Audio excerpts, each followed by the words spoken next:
This is Let Us Interrupt You, episode 55 here on Saturday, June 18th, 2022. Happy Father's Day to all the fathers out there. Father's Day is tomorrow. Today is Paul McCartney's birthday, so happy birthday to Paul McCartney. My 80th birthday. Hard to believe. My parents were Beatle fans all their lives, so just wanted to wish him a happy birthday. Hope he's listening to this podcast.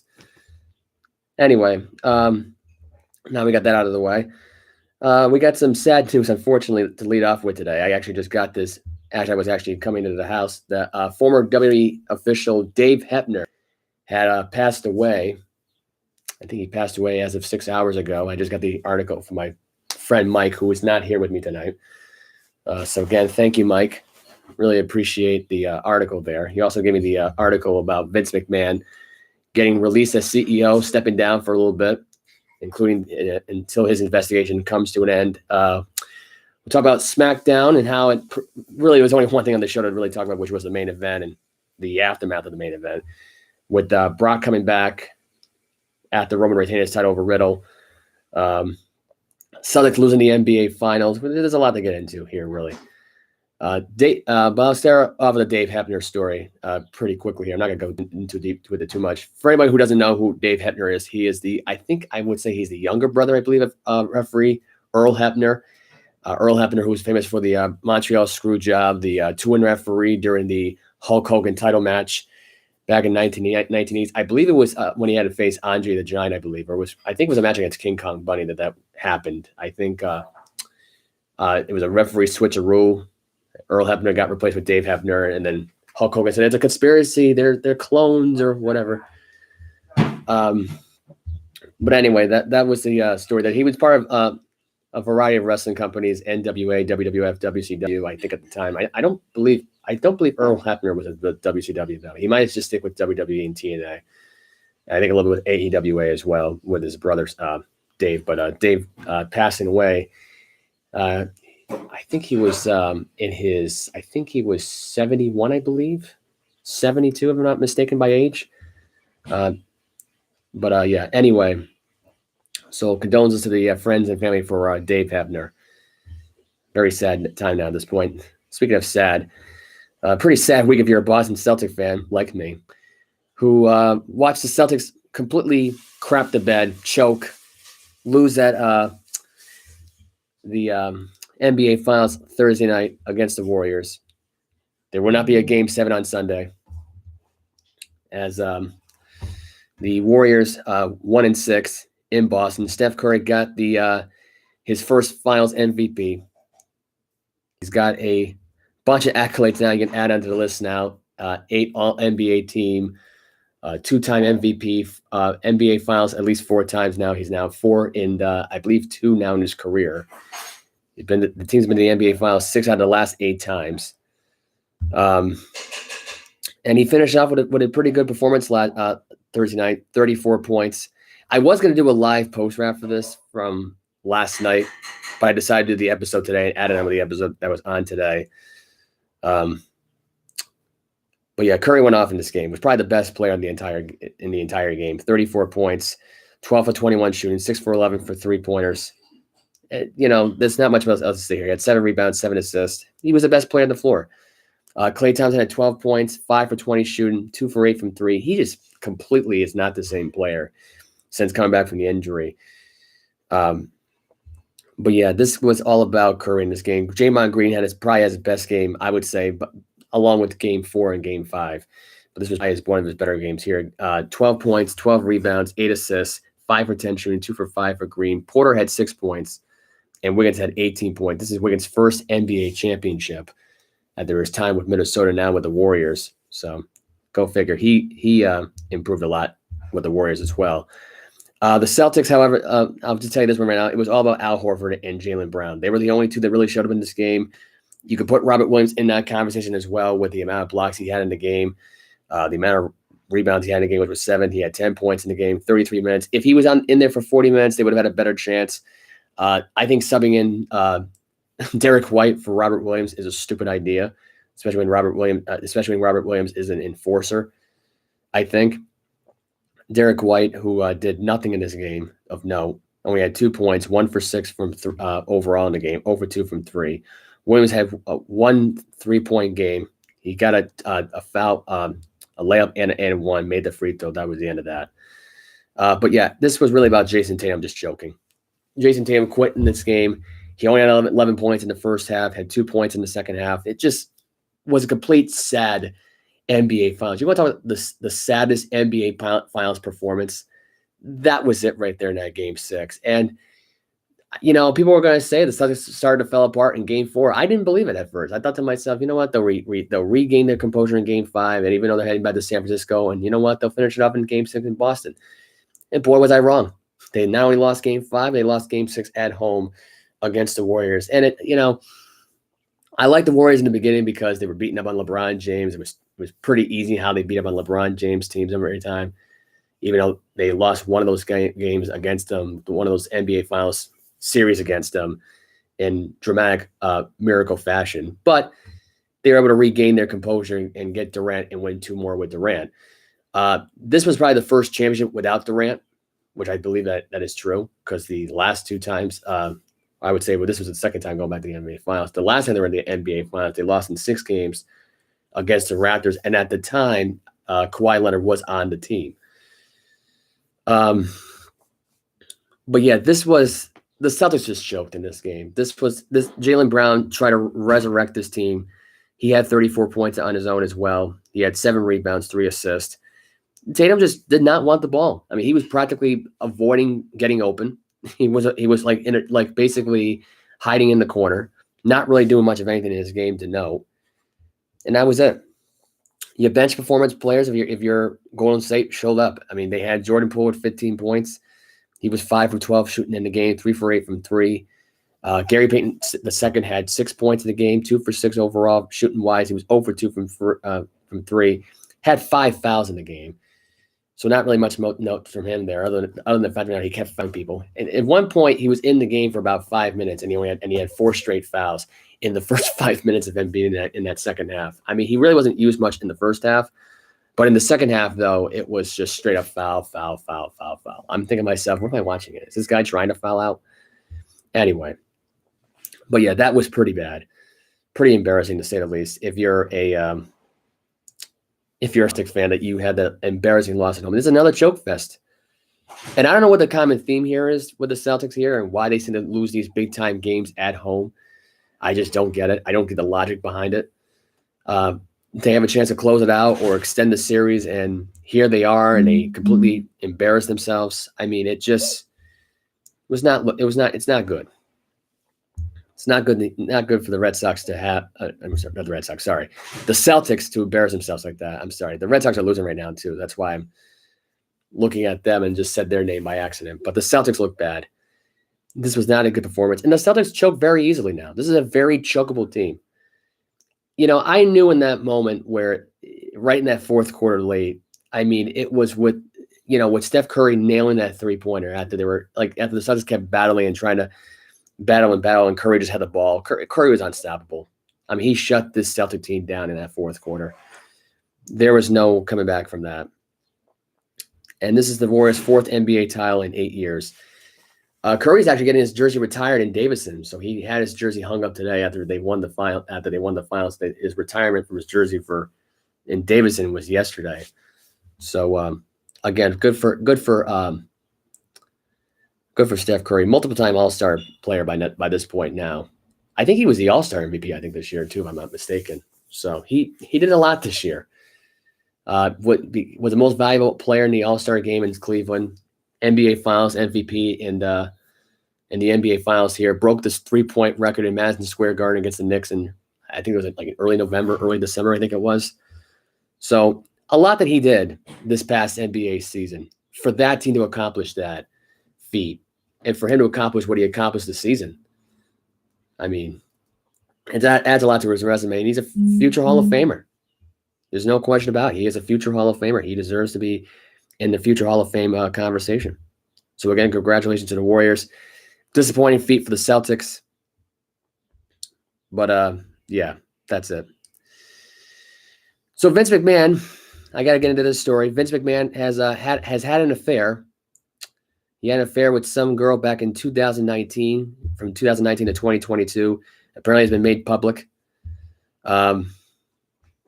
Supposedly now, what was said here was that he is stepping down as WWE CEO, and his daughter Stephanie has been named the interim. This is according to Bleacher Report. So this is what was said here. I don't know what the hell just happened there. I don't know why that just did that. Oh, now the thing I was going to lead off with now, read on here now, was from Bleacher Report. I don't know what the hell just happened. I don't know why that just. I don't know why it's updating now in the middle of my podcast, but here we go. Well, I guess I can't get on it. I guess I'm going to try the computer version of this. I don't know if it's going to do the same thing on my phone. Oh, I think we're able to get it here. Here we go. So basically, he cheated on his wife. I guess Stephanie knew about the affair now for a while. This is not major shocking news. For the family to know that Vince McMahon was cheating. I guess them and Linda were married now for a while. I actually thought they were separated like a long time ago, mainly because like Linda was not really around as much. And we assumed like, they must have broken up. There's not really a lot of news about Linda. Linda's been very quiet. And you have this affair that pops up, then you hear about them like living in separate places from Dave Meltzer from the Observer, saying how they live together and stuff like that. One report's been saying, I mean, it's been all over the place craziness when it comes to this story.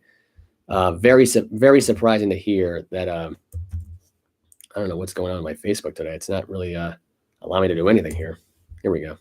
I don't know why it's not allowing me to even view the article here. That's what the annoying thing is about this article thing.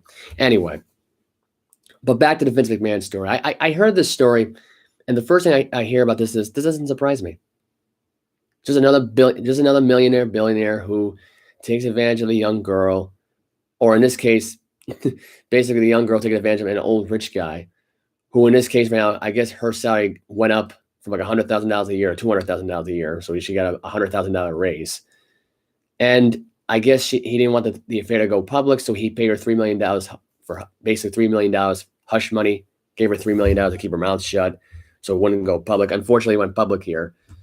And it actually ended up hurting Vince McMahon at the end of the day. And, it shouldn't surprise a lot of people that this actually happened. I mean, this guy's been known to rate women now for years on his programming, whether it's scripted or not. I mean, this guy can be a little much sometimes for people for him to handle, in his actions.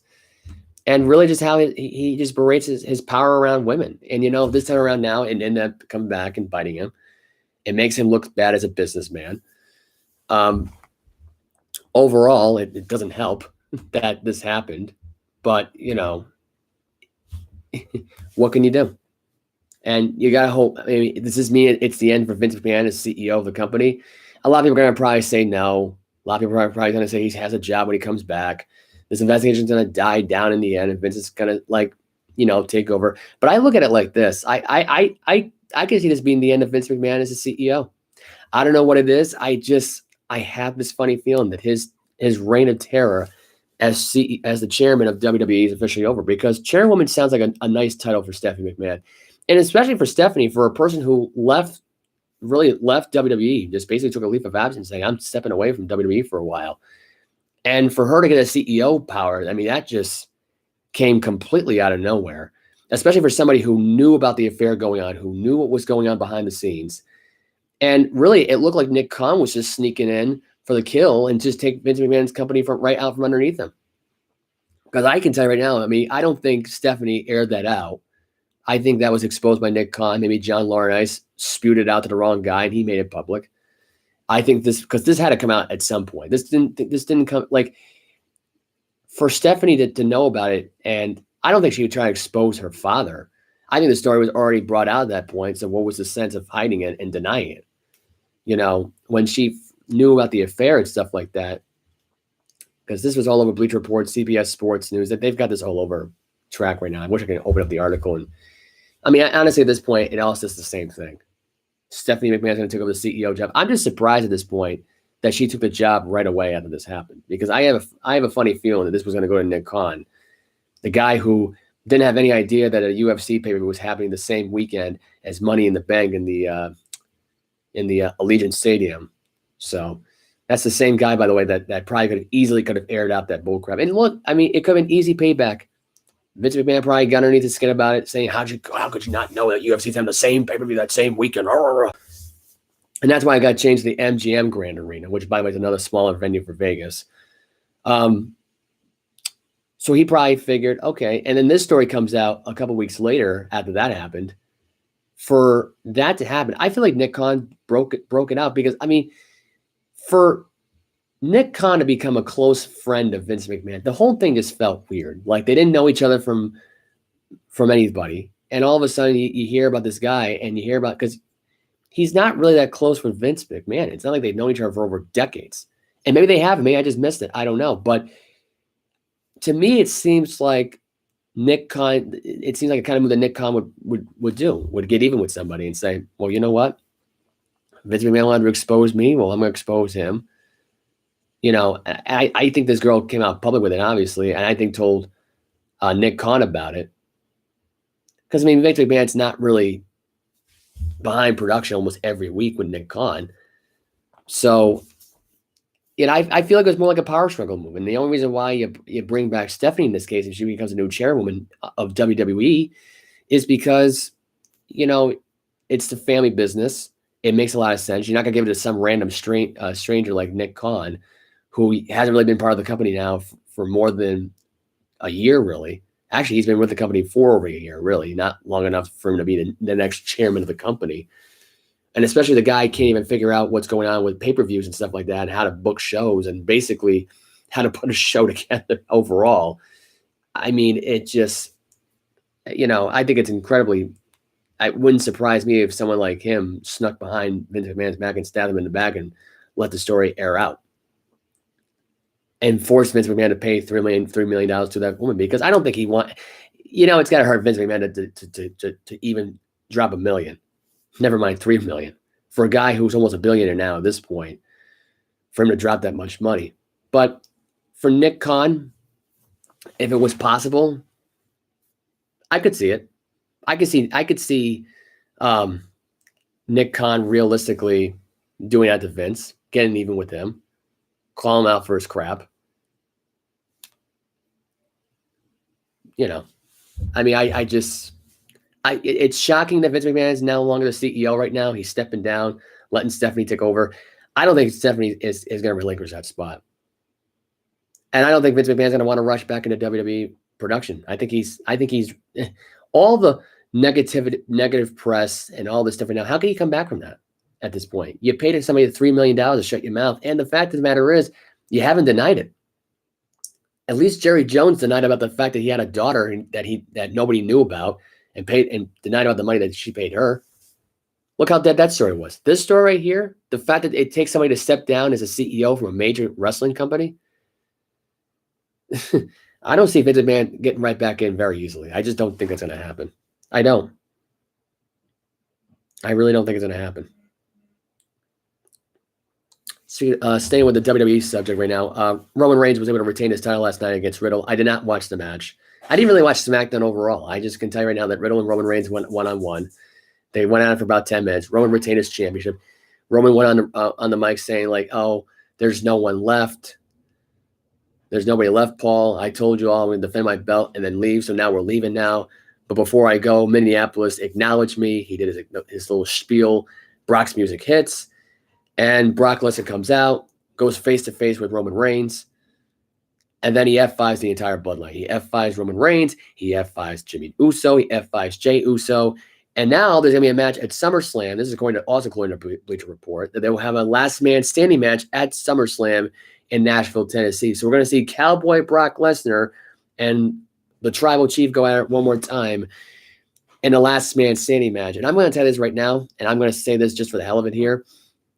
Here's why things that end up happening. I think Roman Reigns is dropping this belt at SummerSlam. I don't know what it is. I just have that funny feeling. I don't think Roman Reigns is gonna lose to Drew McIntyre. I just don't see it happening. I don't.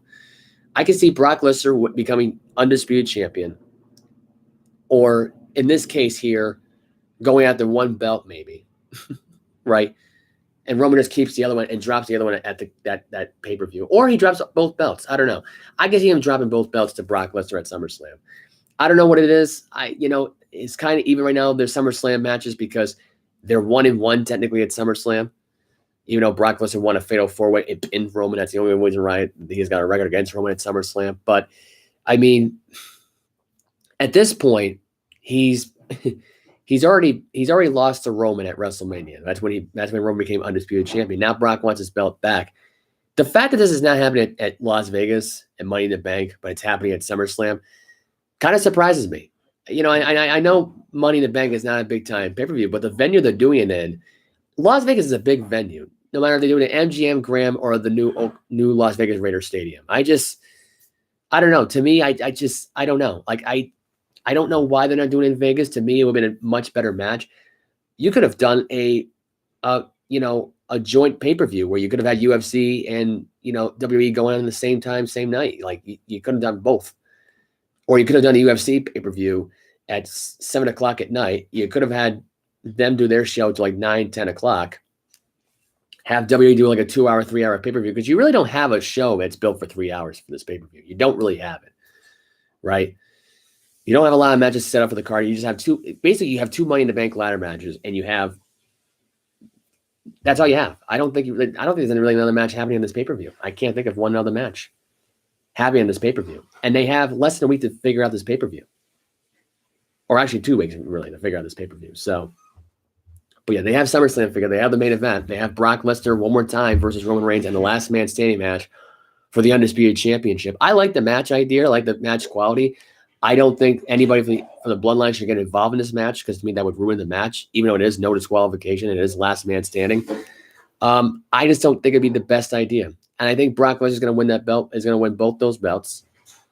And I think Drew McIntyre might, or I think Brock's going to drop one of them, maybe. I don't know who's going to drop it to. I could see Brock Lesnar dropping one of the belts to Drew, maybe. I don't know. I mean, because to me, it's like having a unified championship at this point is kind of pointless now. If you're going to have two part-time guys hold on to it, I'm just saying.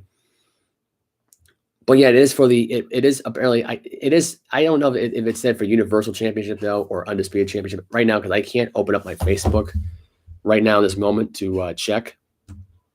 Actually, it is open right now, so I can probably just double check real quickly. But I think it said for the Universal Championship at this point. So he returned now. Will get his shot. So it is for the Undisputed. So it's for both championships, I believe. It's for both, I believe, which is good. Unless it's WWE, they'll probably change their mind and say like, yeah, you know what? No, it ain't happening. Anyway, so I got some breaking news pretty quickly right now, even though this was coming out a few hours ago. This is actually just major news breaking out just now. Kenny Atkinson, who was going to take the Charlotte Hornets job, changed his mind and will stay on with the Warriors as an assistant. This is poor report right now, according to CBSSports.com, which broke the news. This was broken about a few hours ago. I'm not sure right now if it's going to let me open the link, and it is. Perfect. See? This thing's good for something, I guess. I am doing it by the way from a Google Chrome booklet. Sometimes it takes time to do open up the link to a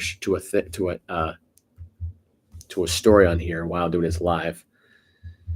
So it says here, according to Jack Maloney, that the Hornets will now have to reopen their search with the report right now that Atkinson had changed his mind. I look at it like this. If Kenny Atkinson wants to stick with the Golden State Warriors as an assistant, I have no problem with that. I mean, to me, I think him coaching the Charlotte Hornets would have been a mistake anyway, because that team's not going to go anywhere. Everybody knows that. I mean, they'll be in a play-in every year, and then they'll end up losing, and then it's just like the play-in's so pointless because it just gives these mediocre teams really a chance to do nothing but get blown out. And every time they play these games, it's just. I just think it's just that. I think it's kind of pathetic, this playoff plan. Just have you 8 versus 1 and be done with it. Don't have like a 9 versus an 8. Don't have like a 10 versus 7 or whatever. It's stupid. I mean, I hate the whole logic behind it. Because what's going to end up happening now is you're going to have a play-in now for all these 12 seed teams now, and they're going to be like, well, you don't have to be good. You can suck and still play. Like, it just, I hate the whole NBA play-in thing. I do. It's stupid. Yeah. Anyway, James Harden picked up his player option to play another season with the Philadelphia 76ers. I got to be honest. That's probably a good thing for Philadelphia just because, Harden's not the same player as he was in his 20s. To me, it kind of makes a lot of sense here. You don't really have many options left. You're getting ready to trade away Danny Green, another valuable player that you could have had on the floor. All your young players you might be trading away. You might be trying to trade away. They're on a trade block right now, like Maxey and the rest of them, and Thibault. I mean, at this point, if you lost Harden and lost all those guys, and you just had Embiid, that 76er team it'd be very hard to bet with that team to contend for anything with just Embiid. But now you're gonna have Embiid and Harden. I mean, you have some kind of a shot, maybe, to make something happen. I don't know. We'll see. We'll see what happens. The Patriots signed 2 new people on their football team for this year. They signed Lil Jordan Humphrey, the one of the young wide receivers that used to play for the Saints, now playing for a 1-year deal with the Patriots. And he also signed offensive lineman Daryl Williams, former Kansas City Chief offensive lineman, now a New England Patriot. It kind of adds a little depth to their offensive line, I guess. I mean, it's another piece in the Chiefs' offensive line that you're kind of taking away, really. I would have preferred Orlando Brown Jr. just because he was a beast as an offensive lineman. He's very big. Daryl Williams to me seems like a kind of guy that's like an afterthought, like an average, probably above average offensive lineman. I would have gotten trying to get a deal from Orlando Brown Jr. because right now he wants to be out the franchise tag. He wants a long-term deal. Otherwise, he'll opt out and just hold out until he gets a contract. Which, I mean, if I'm the Chiefs, I try to hold on to as much as possible. If I'm New England, I'm trying to cash in right now and sign an offensive lineman. You talk about something that Bill Belichick loves is big, beefy guys in the offensive line. That's something to cash in on. I mean, yes, you get Daryl Williams and you add Orlando Brown Jr. I'm fine with that too. But in this case here, because you got Isaiah Wynn, who, by the way, is terrible. I don't know why they even still have him. He's completely useless. Anyway, I just think the whole idea of it just sounds ridiculous. I'm getting some more breaking news here. So this is according to John Bueller of Fansided here. Saying right now, the former Cleveland Cavaliers assistant Chris Gent could reunite with LeBron James as Darvin Harms finalized his Los Angeles Lakers coaching staff. So there may be a chance right now where the Lakers are reaching out to the assistant. This is what it says here. As new Los Angeles Laker head coach Darvin Ham rounds out his coaching staff, one former Cleveland Cavaliers assistant Chris Gent could be reunited with LeBron James. Lakers insider Brad Turner reported that Gent and former NBA All-Star Rasheed Wallace are serious contenders to join Ham's coaching staff. I thought Rasheed Wallace was already signed. Like, it was already official at this point. How could he? Is it not official right now? Anyway, Gent is currently on Nate McMillan's Atlanta Hawks staff, but worked with James during his first run in Cleveland. As for Wallace, he was teammates with him when they were both members of the 2004 NBA Championship Detroit Pistons squad. So that makes sense. There's more to the story. I'm not going to add on to it, but this is a good start here. If LeBron's trying to piece together something that involves Ham, because this was a LeBron James hire, a Darvin Ham guy, and now a guy like Chris Gent who has been around LeBron in the past. LeBron's comfortable with his people. Okay, that's it. Whether he was with Cleveland, Miami, Los Angeles, it's his people. He's going to take his people over more qualified people who can just sit there and enjoy the ride at this point. Although Frank Vogel enjoyed the ride, the problem was Russell Westbrook got him fired. This wasn't a case of LeBron getting him fired, but LeBron. I'm surprised LeBron didn't even overrule the firing, although he probably wanted to fire him too more than Russell Westbrook did. I still put the blame on Westbrook for Vogel being gone. Like, people are going to say it was LeBron, but I say it was all Russell Westbrook. Anyway, so enough of that breaking news. got a little distracted. I don't normally get distracted by LeBron James news, but when I hear about someone like Chris Gent, who has been around the NBA for a long time, around LeBron for a long time, really developed LeBron a little bit when he was in Cleveland, along with Mike Brown. But I mean, he was a guy that helped LeBron in his career, so it kind of makes a lot of sense. Dwayne Wade has made the news right now. He's part of the owner, minority owner of the Utah Jazz, I believe, or I think he's some kind of owner with the team. I don't know if he's a minority owner or if he owns the team, if he's a silent partner in the whole thing. I don't know. I don't know the whole story with what his business is right now at this point. But apparently he was escorted out after a off-season meeting that left Donvan Mitchell wanting out of Utah and traded to Miami. He basically wanted to get far away from this Utah Jazz team as possible. And I got to be honest with you right now, I kind of hope that Utah kind of pulls the trigger here and trades this guy away. I know it's going to hurt this team in the long run here, but you look stupid right now if you don't trade this guy away. This I'm trying to find the story right now because I can read more about the rest of the story. But the whole story here is this. It's just is that basically you got someone like Dwayne Wade who has basically in his mind taken over that team, airs his dirty laundry out, and basically probably says something that did not go right. This is according to Fadeaway World Net here.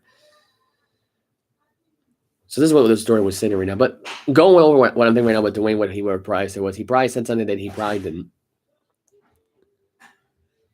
So this is what it says here. So Dwayne Wade being escorted out of the Utah Jazz owners meeting after Donvan Mitchell demands a trade to Miami. NBA fans post the story. I'm trying to get the article to push down here. I don't know why it's not allowing me to do it. Here we go. This is written by Ijen, but I cannot say that name. So I'm not even going to try to botch the name. But here's the article here and what was said. So the saga with Donvan Mitchell in Utah will most likely take the summer to sort itself out.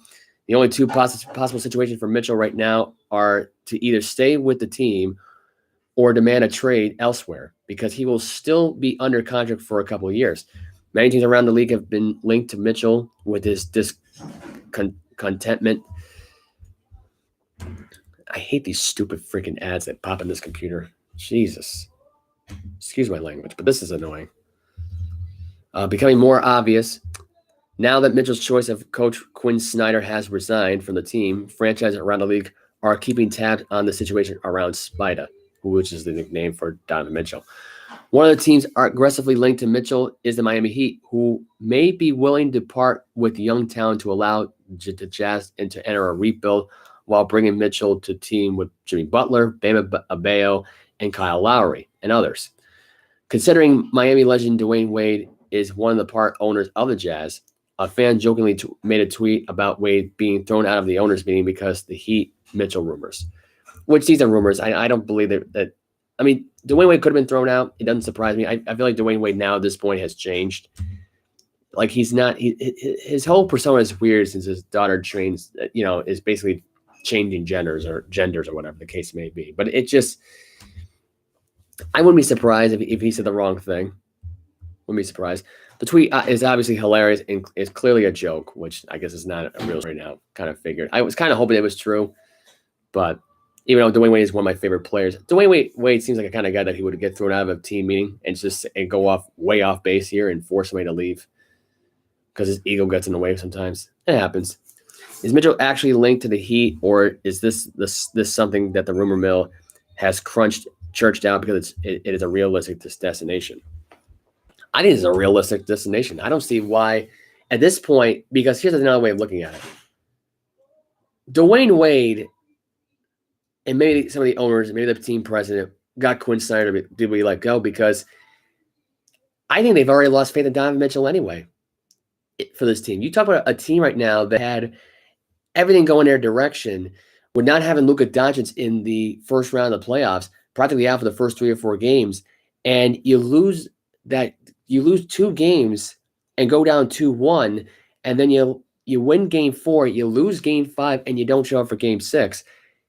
You had all the clear advantages. You had Rudy Gobert, you had Donvan Mitchell, you had Mike Conley. That was your tangent right there that led your team to a 4th or 5th seed team. Hell, last year, you were the number 1 seed in the Western Conference last year, and you didn't even do anything with that, and you lost in 6 games in that series to the Clippers. To a Clipper team, by the way, that had they had Paul George for a little bit, but you had really a old beat-up Paul George and no Kawhi Leonard. Now in this series here, you start in the first round here, and you have no Luka Doncic for the first 3 or 4 games. How does that happen? And you still lose a series. There's no way of explaining it.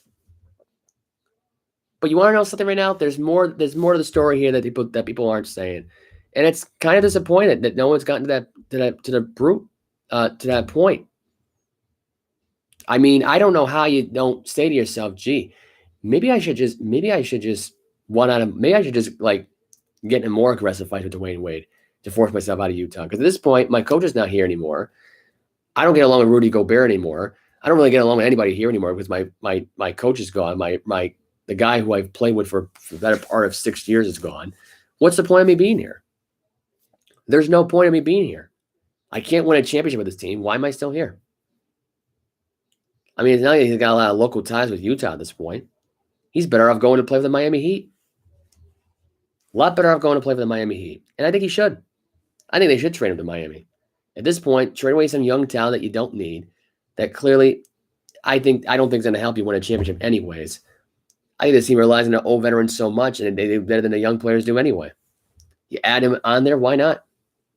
In fact, I would just keep the young talent and just get rid of Kyle Lowry. You talk about a guy right now who's been a complete useless player on this Miami Heat team. I just don't think he's really worth the time to keeping him around. You get rid of Kyle. I mean, at this point, you can use Mitchell as your point guard, shooting guard. You can either use Tyler Hero as your shooting guard. You have Mitchell as your point guard. You have Hero as your shooting guard. You have Butler as your small forward. You have Bam Adebayo as your center. And for a power forward, you can find whoever else you want to use a power forward. I don't know what to tell you. Use PJ Tucker if he's still around. I mean, there's a lot of ways of doing this. You can pick up a power forward too. You can get Daniel Tice, for Christ's sakes, from Boston. Or in this case, if Al Horford doesn't want to stay in Boston, he ends up being a free agent again, then you try to get Al Horford as your power forward. I think that Miami Heat team would be definitely a favorite to win the NBA Finals. They would be able to compete with Golden State and probably make it a 7-game series if they had a team like that.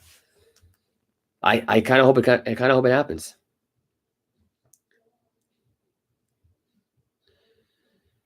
Bruce Cassidy got hired by the Vegas Golden Knights over the week.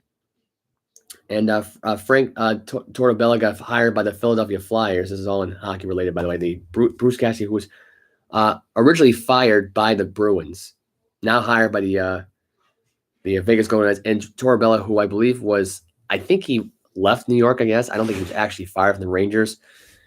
And I guess there were some Ranger players who was tweeting at the team saying, sending their thoughts and prayers to the Flyers because I guess they didn't like his time there. He was also the former head coach for the Columbus Blue Jackets. I think they were the ones that actually sent the tweet out, actually, now the more I can think about it. Might have been both teams, actually. I don't remember what the tweet said. But you got two new head coaches now and two new franchise right now. Is Bruce Cassidy going to make the Vegas Golden Knights better? No. In fact, I think the Peter DeBoer fire made absolutely no sense. Just like the firing for Stoltz right now for the Islanders. That made no sense either. The fact that he hasn't even been hired yet is kind of surprising. Not gonna lie. I think we got like one last thing here, which is Deshaun Watson. This is really gonna be a very short episode. This did not even go 40 minutes.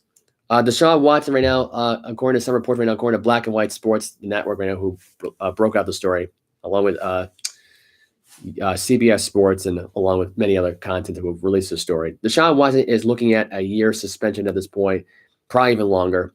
A lengthy suspension is coming for Deshaun Watson. I'm not going to give the exact quote unquote here because I'm not going to actually running out of time here right now. What I'll do after this story is give you all the baseball scores and tell you what's going on with the Stanley Cup final and then sign off. But yeah, basically, so Deshaun Watson is going to get a lengthy suspension due to the 25th to 26th lawsuit, which is there's more coming. I've already said now there might be over 100 lawsuits by the time this is all set and done for Deshaun Watson. All I got to say for Deshaun Watson is keep your pants on, bro. Keep your pants on. Keep your fly up. Keep your mouth shut. Take the suspension and just move on. The fact that they're considering a year suspension at this point, and I think they should not even be appeal. To put the NFL in this day of light right now and make the NFL look this bad at this point, this may be the best the NFL's looked in a while, but just by even saying there might be a year suspension coming for him. And at this point, this suspension might actually save Roger Goodell's job. As crazy as that sounds, this may actually save Roger Goodell's job. Deshaun Watson at this point, we all know he did it. For anybody out there who may be offended by the fact that I was taking his side beforehand, that's because I want to see evidence before I see these things. But the fact that Watson even admitted half this stuff, then denied it, and then there's girls even testifying what was said there, and then the Houston Texans were on the stand at this point as defendants, and they're even admitting that Deshaun Watson may have crossed the line here. The fact that this guy had 66 massage therapists, this guy did not want to go for a massage. Marcel Wiley said it best. He's just trying to get with some. Like I'm not going to quote unquote say what he said here, but he was trying to get some. He was playing the college. He was saying how he was playing the college kid thing, saying I want a massage, but takes a girl back to the bedroom, and he's trying to score. He's trying to score with a massage therapist, basically one of those immature kids out there who are just trying to simp for a woman, and basically lead her into the bedroom. And hoping for something to happen, right? Dumb, childish behavior. Basically, what we got for Deshaun Watson here in this case. He said it really best here, and I wish I had a clip to show you right now. Unfortunately, I'm not going to be able to show you the clip right now because the Wi-Fi here is not the best, and the quality right now, the sound right now, is not actually doing that great on my computer anyway. But I basically just gave you the 401k here on what Marcel Wiley had broken out the other day. But yeah, Deshaun Watson, you're a pig. You're a pig. You're an absolute pig. You dirty dog, you. That's why I'm going to say it right now. I'm going to say it one more time. Keep your pants on. Keep your mouth shut. Take your suspension and move on. At this point, if I'm the Cleveland Browns, I cut ties with all of him altogether and try to regain that relationship with Baker Mayfield because you're going to need it really badly before he decides to go and because we all know the trade of Carolina is going to happen. You could stop that trade from happening right now. I know at this point they're willing to give away $18.9 million of his salary at this point. They're willing to give a huge chunk of that salary to Baker Mayfield, to somebody else. They're willing to pay all that up, so that way they won't have to worry about paying that guy the money. It's smart for the Cleveland Browns, business point wise. Anyway. But yeah, Deshaun Watson is going to get a year suspension, and that's the end of that. So that's pretty much it here as far as the subjects go. I'm going to give you the other scores quickly for hockey right now. The Avalanche beat the Lightning in overtime on Thursday, 4-3. Right now, they're up 2-0 right now in the first period with about 12:05 to go in the period. So far, Ninchkin got the power play goal to score the first goal, and I believe right now the second goal was scored by the Colorado Avalanche. I don't know who scored the goal because it just happened right in that second. It's not telling me who scored the goal though, which is kind of annoying. This is really annoying. I hate it when they don't tell you who scored the goal. They just don't bother.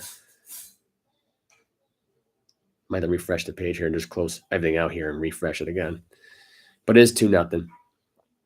Right now, it looks like, let's see. Yeah, it was Manson who scored the goal. He got assists from Newhook and Kaligo.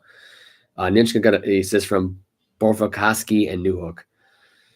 So, yeah, the Avalanche are up 2-0 right now. They're looking to go up 2-0. Tom Brady wants him to win the Stanley Cup. Wants the Lightning to win the Stanley Cup. So I don't think it's going to happen. I hate to disagree with Tom Brady here, but Tampa ain't going to win it, buddy. The Tampa Bay Lightning are not going to three-peat here. I think Colorado's going to take this in 6 games, like I said before on the last episode, which I believe was the last episode of the podcast. I'll give you all my baseball scores right now. The Cubs beat the Braves today 6-3. They won 1-0 yesterday over the Braves. They've now taken 2 games in the series so far at home against the Braves. The Braves, by the way, who were on an excellent winning streak, now they're on a 2-game losing streak. The Giants, they've taken 2 so far against the Pirates, 7-5. They won yesterday 2-0, I believe. The Dodgers are beating the Guardians right now 5-1. The Yankees have beaten the Blue Jays 4-0. They've taken 2 in this series so far, and they continue to win. They're now 49-16, best record in baseball. They're running away with it. Tampa Bay Rays beat the Baltimore Orioles 7-6. Kansas City Royals beat the Athletics 2-0. The White Sox beat the Astros 7-0. They're now even in their series. I think they lost yesterday 13-3 to the Astros. Mets beat the Marlins 3-2. The Brewers beat the Reds 7-3. I think the Brewers are taking 2 in this series so far. The Tigers are even now with the Rangers 14-7 win after the Rangers won yesterday 7-0. The Angels beat the Mariners 4-2 in 10 innings. The Phillies in 10 innings also beat the Nationals 2-1. Game 2 of the Angels Mariners will be taken later on tonight. They had to postpone their game because of weather last night. Padres and Rockies to play later on tonight at 9-10. The Twins and Diamondbacks are playing at 10-10 in Arizona. Right now, other than that, the Cardinals have beat the Red Sox right now 4-1. They're in the bottom of the 4th right now in Fenway with 1 out and a man on first base. I think I already mentioned about the Dodgers beating the Guardians 5-1. So that's all you need to know for baseball. That's all you really know. All you need to know in general. Got a few more. Actually, I probably should tell you about what's going on with The Rock and Dwayne Johnson. They've been asked right now to host the Emmys this upcoming September. I believe September the show will be coming up. So they've been asked right now to host the Emmys. We might get The Rock and the Chris Rock and The Rock segment here on the Emmys. I can't wait. They've been asked to host the Emmys at this point. I don't know if they're gonna have both as hostess here or what, but that should be interesting. Bill Cosby was on civil jury. They nearly reached the verdict right now, and they got to start all over again. This was broken out today, all over Newsbreak. They almost had the verdict coming out today right now for Cosby's sexual assault cases. And it's not looking good for Bill Cosby, but it may be a lucky break for him. Who knows? So that is all the news you need to know. That's pretty much it here. I am signing off. It's now officially 8:35, and this show did not go more than really more than 50 minutes here. So the social media is down on the bottom of the thing. Mike will be back here on Tuesday. That is for sure. As far as Saturday's show goes next week, I don't know yet. We might be able to do it Friday instead. I don't know, depending on his schedule, depending on my schedule too. So we'll see what happens here. I am signing off. Have a good night. Happy Father's Day. Peace. I mean, who are you talking